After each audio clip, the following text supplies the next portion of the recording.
अस्सलामुअलैकुम, welcome back dear friends. आज मैं बनाऊंगी आलू के ये बहुत ही क्रिस्पी से स्नैक। तो चलिए इन्हें बनाते हैं। सबसे पहले आपने आलू ले लेने मैश किए हुए। तो मैंने मैश पहले ही करके रख लिए थे। यहाँ अब इसमें मैं ऐड करूँगी नमक, और इसमें जाएगा तिक्का मसाला, थोड़ी सी हल्दी, सूखा धनिया, थोड़ी सी रेड मिर्ची, और इसमें ऑरिगेनो डाला है मैंने, सूखी मेथी, और थोड़े से मैंने तिल डाले हैं, सेसमी सीड्स, थोड़ी सी मिर्ची, और बस आपने इसे मिक्स कर लेना है। तो यहाँ पे अपने हाथों को ग्रीस कर लिया ऑयल के साथ, ताकि हम बहुत ही फाइन और नीट लुक दे सकें। तो इस शेप के मैंने बना लिए। बस अपने थोड़ा थोड़ा करके लेते जाना है और इस शेप के बनाते जाना है।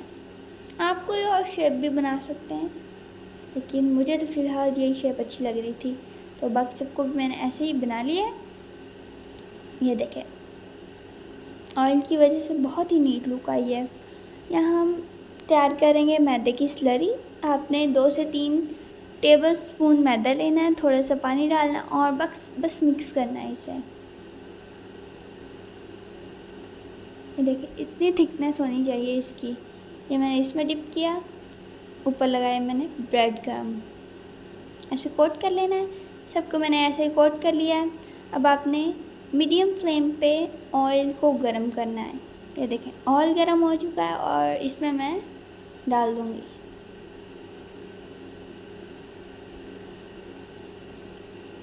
अपने ऐसे एक करके डाल देना है और ख्याल से डालना है, हाथों को खास ख्याल रखना है।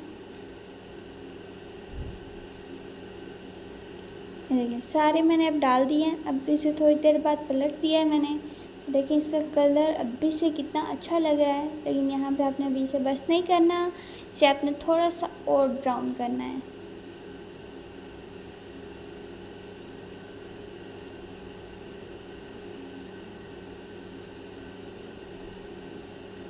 आपने इसे फ्लिप लाजमी करते रहना है। अगर एक साइड से डार्क रह गया और एक साइड से वो नहीं आया कलर, तो फिर थोड़ा अजीब लगेगा। देखिए कितना अच्छा कलर आ गया इन पे। तो ये मैं आपको एक का क्लोजअप दिखाती हूँ। लग रहे हैं ना बहुत ही क्रिस्पी से और टेस्टी से। अब मैंने लिए थोड़ी सी मायोनीज़, अपने जुगाड़ किया है मैंने, और बस इसके ऊपर डाल दें। तो ये हमारे बनके हो गए हैं यमी से क्रिस्पी से स्नैक तैयार। आप भी इन्हें बनाएं, ट्राई करें और मेरे चैनल को सब्सक्राइब करें। अल्लाह हाफिज़।